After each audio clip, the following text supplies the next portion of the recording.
So the big question is this: how do aspiring real estate investors like us escape from the rat race and build real wealth and freedom without access to millions of dollars in investment capital and start to live the life that we know we deserve? This is the question, and this podcast will give you the answer. My name is Zack Childress, and welcome to Real Estate Investing Talk Show. I want you to understand structure, right? What is structure? Structuring of a business is how do we position ourselves in a marketplace full of predators that want to do nothing but sue you for something for free, right? It is the world we live in, especially if you're on here and you are living in California. California probably has the most lawsuits filed in any other state out there. And so I could not move out of California fast enough, to be honest with you. I loved California. I loved everything about it. I loved the weather. I lived in the Bay Area off by the Carquinez Strait, a little place called Benicia and Vallejo over there. 72-degree weather all year long. It was like perfect for me because, I'm not a big fan of summer. I love fall and I love spring and I love... Somebody asked me the other day, what are your favorite seasons? My favorite seasons are fall, spring, and Christmas. Yes, if you didn't know, Christmas is a season in my world. I was walking around today singing Christmas songs. Yes, it's my favorite movie, and you butchered it. I just love Christmas. Love everything about it. So with that said, so if you in California, you want to listen up to this, okay? So to stay safe, guys, you got to start thinking about entity structure. You got to start thinking about what am I exposed to when it comes to real estate, and what are the different layers of exposure that I'm going to have to me. Now, I get asked, well, Zack, if I don't have an entity, can I go out and do real estate? Well, of course you can. Yeah, you can buy and sell real estate in your own name, but are there some repercussions to that? Absolutely, there's some repercussions. One is if you're buying and selling real estate within 12 months and that deal makes a profit and you gain from that, what's called short-term capital gains, and you're gaining personally from it, well, you might want to look into a little thing called real estate dealer taxation law. And that one, if you get hit with it, can bite you really hard. Now, before, I keep going any further, I just need to let you guys know that I am not an attorney. I'm not a CPA. I'm not a doctor. I'm not a lawyer. I'm not an accountant. I'm not any of that. I'm a real estate boss. And I'm not here to act like I'm giving you legal advice, and you should seek your own legal advice at any time. But I can absolutely tell you what I know to be true from my experience and what my legal team has shared with me. And part of that is understanding exposure, right? And so if you're doing it yourself and you don't have the right entity structure set up, you expose yourself. And what that means is one is like what we were talking about, that dealer taxation law. And it can get you. I had a friend out in Colorado was investing for 10 years. Now, Jill, listen to this. 10 years he was investing, okay? Got hit by the IRS because he was doing it in an entity, which he had that right. But his entity, he had it as, which it was an LLC, which is set up as a pass-through profit. So he was gaining profit for 10 years. IRS hit him as a real estate dealer because that's the taxation law that they can use. And they retroactivated for 10 years on him. Taxes, penalties, interest. Shut him out of business, put him down. Couldn't pay it. It was so much that it compounded over the years. I don't even know what I would do. I'd be calling you. Well, he called me too. And I said, there's nothing you can do, man. You got to pay it. Yeah, you got to pay it. Yeah. You can put him on a payment plan. You can do what's called I forget what the title of it is, but insolvent or something, not insolvent, but you can go back and show like a hardship and try to get them to, settle something with you or put a payment plan together. But even on a payment plan, I think they wanted him to put so much money down before they'd even do a payment plan on the rest. But the problem with that is most investors aren't real clear on that. And so they just run out and start chasing it without having the right structure in place. And look, here's what I've learned years ago. Making money is easy. Once you understand how to change your mindset to know that the world is an abundance of money and other people have your money, you just got to figure out how to get it back. It's everywhere. There's opportunities everywhere. I mean, literally every moment you're in a clear state of focus, you will identify opportunities to make money. So making money is not the hard part. It's the two hard parts are taking the action to go after it and keeping it once you have it. Because let me tell you something. Once you start making it, everybody wants it. I don't care if it's the IRS, if it's your mama, your daddy, your brother, your sister, your neighbor, your cousin, your aunt, your niece, your kids. They all want it. Your tenants. Your tenants. That's right. Your buyer, your seller. They all want it. And they want it because they feel that you have it and you probably have more of it than you need. And so you should be giving them some of it too. And that's a hard lesson that I had to learn the hard way is that you can only be nice for so long before people start taking advantage of it. But one of the biggest people out there that sticks their hand in your pockets is the IRS and tenants, especially in landlording. And I'll explain why in a minute.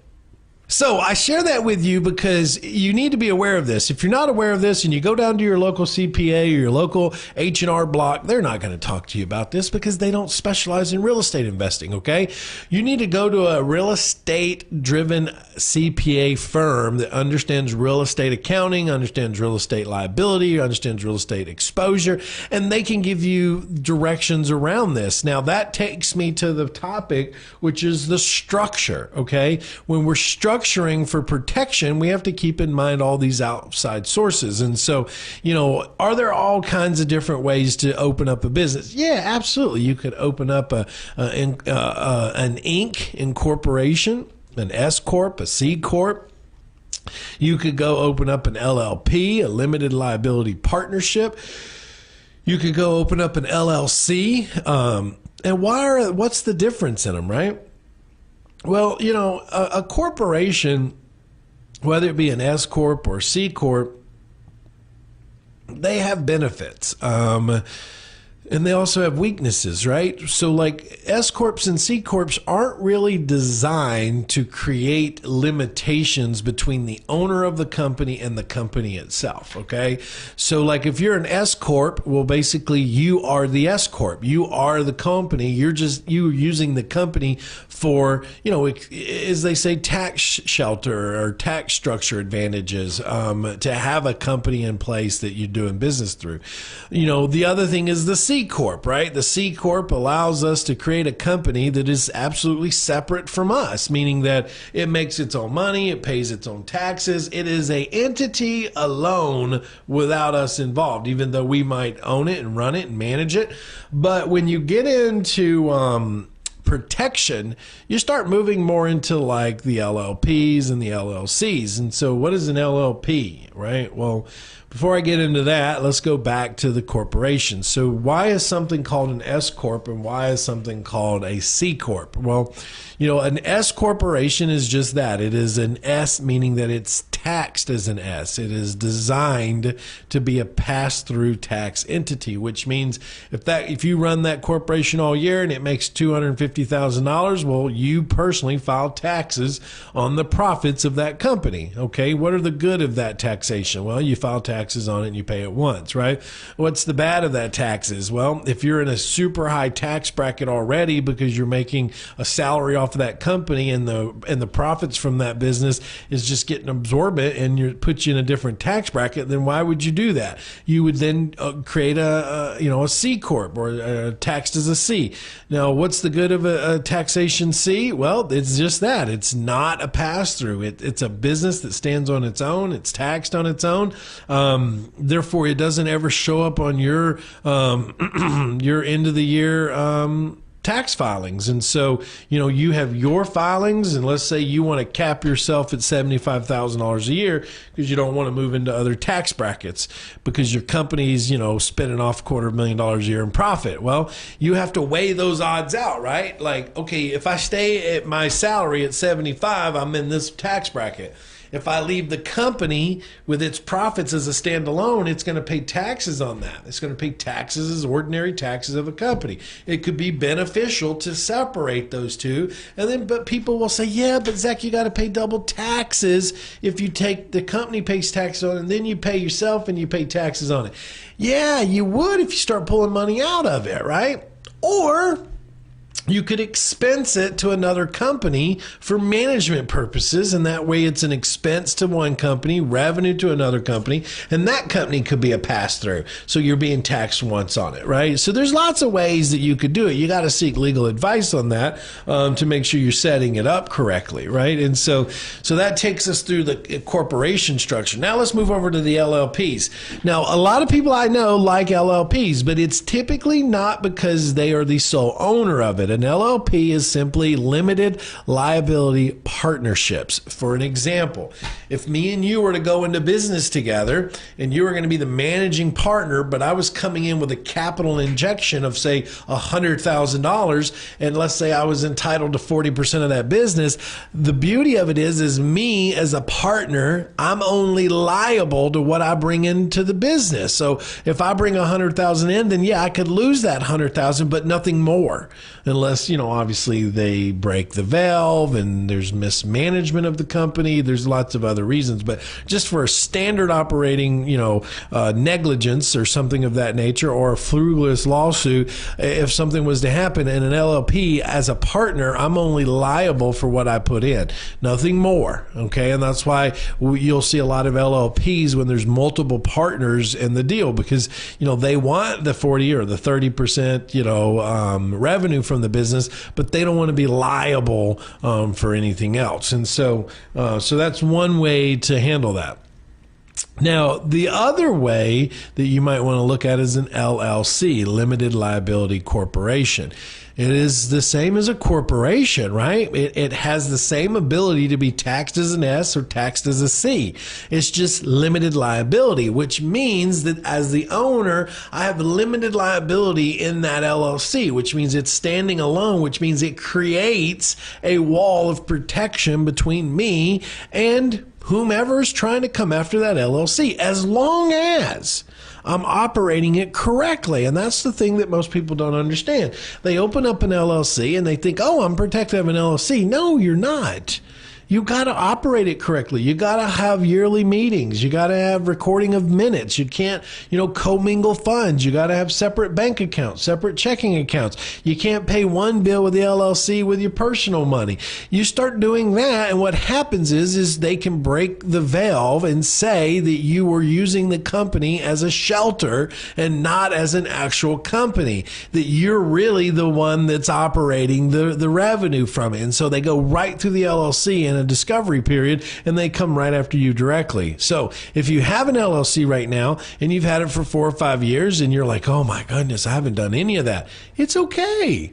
You go back and hold meetings. You just say, okay, I'm going to have a meeting today. This will be my 2017 end of the year meetings. I'm going to hold a meeting tomorrow. That'll be my 2016 meeting. You can always go back and have those meetings. And all it is a document that you fill out that says, hey, look, here's my updated minutes and meetings. And here's what we talked about. And here, and listen, and a meeting could be anything. It could be a meeting about what bank to pick to open your bank account. It could be a meeting about who you're going to use as your appraiser. It could be a meeting about, which contractor that you're going to use. I mean, it's not that difficult to hold a meeting with yourself, right? And if there's other people in the entity, then you just have it with them. But you have to have those meetings. You have to be, recording those meetings in your LLC binder, keeping up with those documents. You have to do that. And you have to make sure you don't co-mingle the funds to keep that LLC or any entity or structure in a good standing. The other side of it is you got to make sure you stay in good standing with the state. What is that they call it here, Jill? They always ask us for it when we go to close. Do you remember that? It's they don't. The bank has to have a certification of validation. A certification of validation. That shows your company is real. That shows your company's real, which basically is just saying you got to pay the state money, and then they're like, yeah, he's real. Yes. So it's just another way for them to dip into your pocket. All right, so let's move on over to the LLC, so that what we've been talking about. So the LLC is probably the number one entity that people set up for protection. Now, what makes LLCs so easy is they're just so common, and everybody knows how to set them up. You know, people go down and, you know, they'll do them online. They'll go to the corporation company and .com and do them, you know, and you can get them done for $200 or $300. But when it deals with real estate, it's a little bit different, guys, because we have so many things we have to think about, and liability that we get exposed to, and different things that we have to make sure in our LLC. One of the companies I've used forever, if you want to write this down, is Anderson Business Advisors. They're out of Seattle and Vegas. They're not the cheapest in the world, but 70% of their clientele is all real estate investors. Like, they understand us. They understand dealer taxation law. They understand trust and how to build trust and what goes into a trust and the LLCs. I mean, I don't have one in here, but when you get an LLC from them, it's like that thick, man. I don't know if you guys can see that, but it is super, super thick, because it covers everything. Everything. So the LLCs have always been my direction. Now, do I have other things I do? But let's talk about LLCs and their taxation and why that's important, okay? Is that when you open up an LLC, it's automatically taxed as an S corporation. I mean, it's not a S corp, but it's taxed as an S corp, because you got to remember, an LLC is a limited liability corporation. That's what it is. It's a limited liability corporation. It's automatically taxed as an S, which means it's a pass-through tax entity for you, which means that if you're doing quick flips, you could be just like my friend in Colorado if they ever decide to come get you. And I'm not saying they will, but here's the reality. It only takes one for them to flag you as a real estate dealer, which means then you get hit with the taxation law for being a dealer as a real estate. So how do you get away from that? Well, you have to have an LLC, and when you set it up, or if it's already set up, you elect it to be taxed as a C instead of an S. So it's just a one-page document. If you already have it set up, you fill it out, you send it in, you re-elect it to be taxed as a C. If you're starting it out brand new, then you elect it to be taxed as a C. Now, there again, that separates the profits from that LLC to you personally, okay? Why is that important? Well, there again, we'll study the real estate taxation, study and understand the dealer classification, and you'll understand why we do this.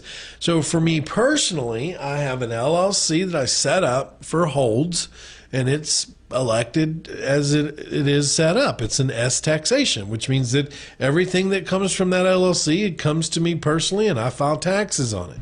But then I also have LLCs set up that are taxed as a C. So when I'm flipping in it, I don't have to worry about that hitting me as a dealer.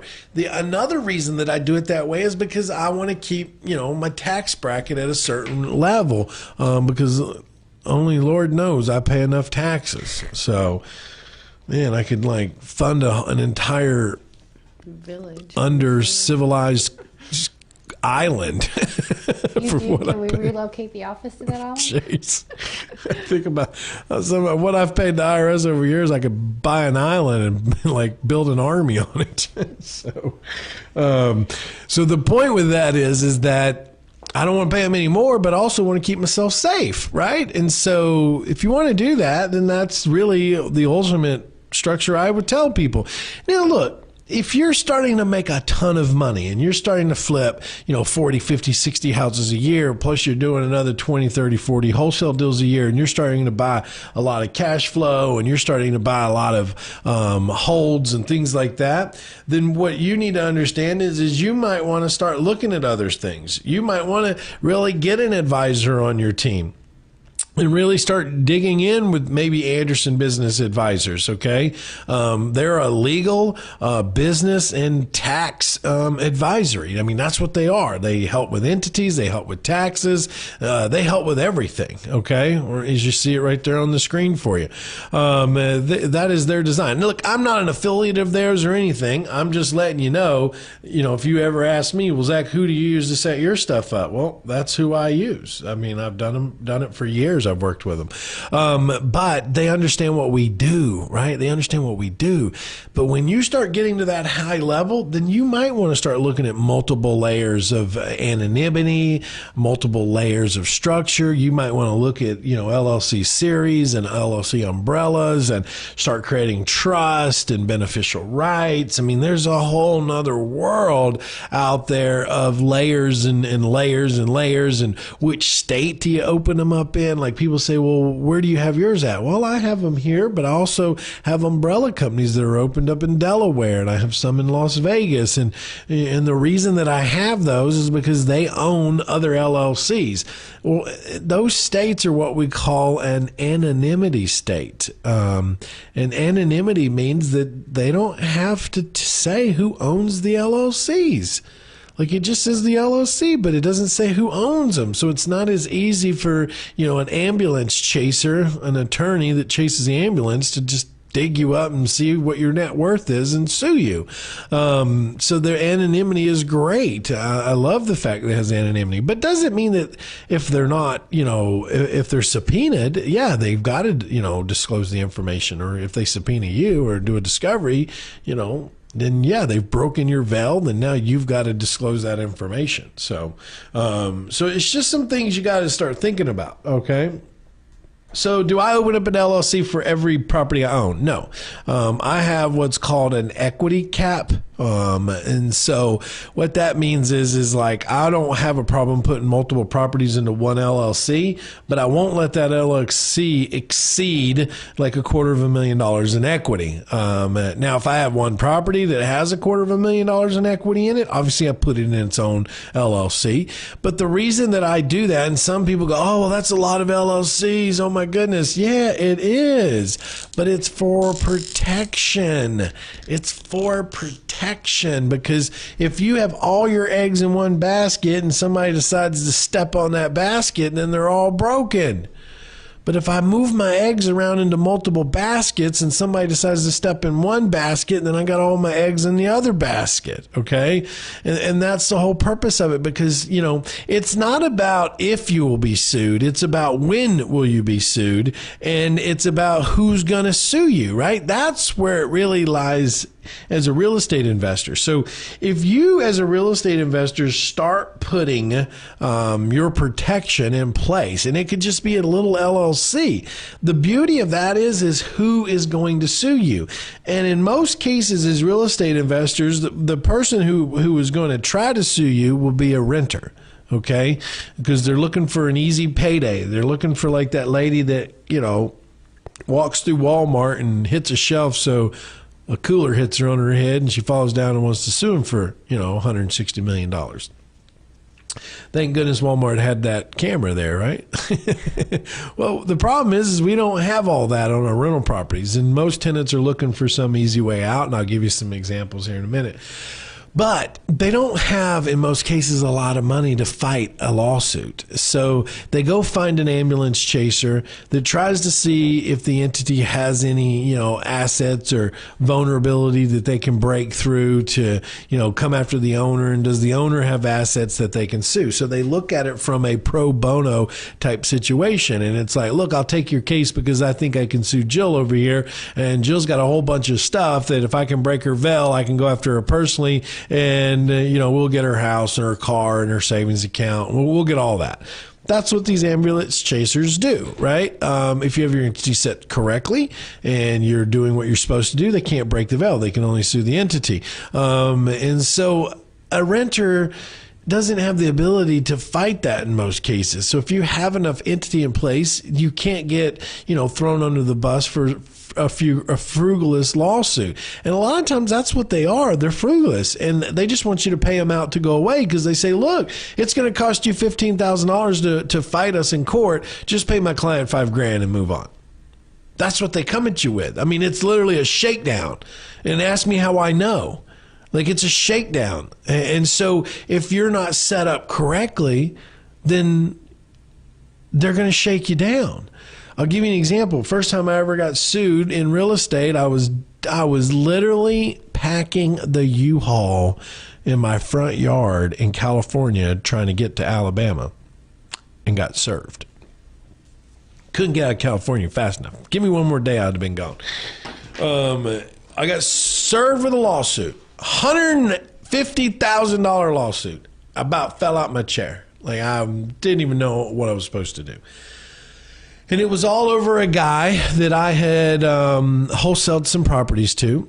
And I had done what's called wholesaling to a financed buyer. And so he was getting financing and I got paid out of escrow. So I'd made a good bit of money on this deal that he was suing me over. And it was a house out in a place called Orinda, California. Very high-end homes. And I made a $100,000 assignment fee on this deal. And he was suing me for $150,000. The $100,000 back plus $50,000 in legal fees. And said I was in breach of contract. That's what he was trying to say. I was in breach of contract, negligence, a bunch of other things. Well, here's the thing. I couldn't be in breach of contract. So if you understand breach of contract means that you didn't perform your agreement in the contract, which means the contract never executed to a close, right? But think about this. When I'm wholesaling to a finance buyer, I get paid out of what? Escrow, which means escrow doesn't pay out unless what? Escrow's been funded and the transaction's getting closed, right? Which means there was no breach of contract. He just bought a house during 2009, 2010, didn't touch the property for 2 years. This $1.9 million remodel house was now only worth $800,000. And he was hurt. His feelings were very, very hurt. He was ready to crawl up in a corner and cry. But his results were, I'll just sue everybody and get some of my money back. But here's the sad part. It took me $20,000 to get this guy on the stand to say, yes, he got paid out of escrow. And then my attorney says, well, do you understand the definition of breach? No. Well, here's what breach is. So could my client breached your contract if he got paid out of escrow, which means escrow is a third-party neutral company that only executes payouts once escrow's been closed? And he was like, well, I guess not. So he asked him again, well, is my client in breach? And he said, no, I don't guess he is. And that's literally what I had to pay for, to prove to the point that I was right. So the downside to that is he sued me personally because I didn't have an entity in place. Do you understand? It was so easy to come after me. So that was a lesson learned the hard way. Very hard. I'll give you another lesson learned the hard way. Well, actually, it wasn't learned the hard way. It was just something that happened. What's the lesson here? I don't really know what the lesson is, but I'm going to share the story with you anyways. I had a fourplex that I owned, and during my lovely separation and divorce, I had to sell everything I owned, which was a hard pill to swallow, but I have rebuilt. But during that time, I had to sell everything. So one of the fourplexes that I owned, I sold. Well, I guess it was like 6 months later, I get this lawsuit in the mail coming at me for, man, it was like $300,000 plus all this other stuff because one of the tenants was walking down the stairs and slipped and broke his hip.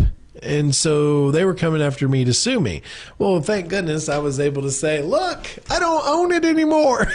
So the lesson in that is it was a good thing I had to sell all my assets, right? So, but that just goes to say, like, they're always looking for something. And here is the lesson in this. When I sold that fourplex to the lady that bought it, I told her, look, those steps coming down off the second floor, when it rains, get slippery. You might want to pressure wash them and put those like sand grip stickers. Put some grip stickers down on those stairs so that people don't slip. I did tell her that. She didn't listen to me. So she didn't listen to me. She did not listen to me. And I'm sure they got sued. I didn't own it anymore, so I was out of that one. You've been listening to the Real Estate Investing Talk Show. I'm Zack Childress, and I'm on a mission to create 10,000 real estate bosses over the next year. Will you be one of them? Head over to my website, reisuccessacademy.com/web class, and register for my free web class where you'll discover how to escape from the 9-to-5 grind and become your own boss in real estate. See you there.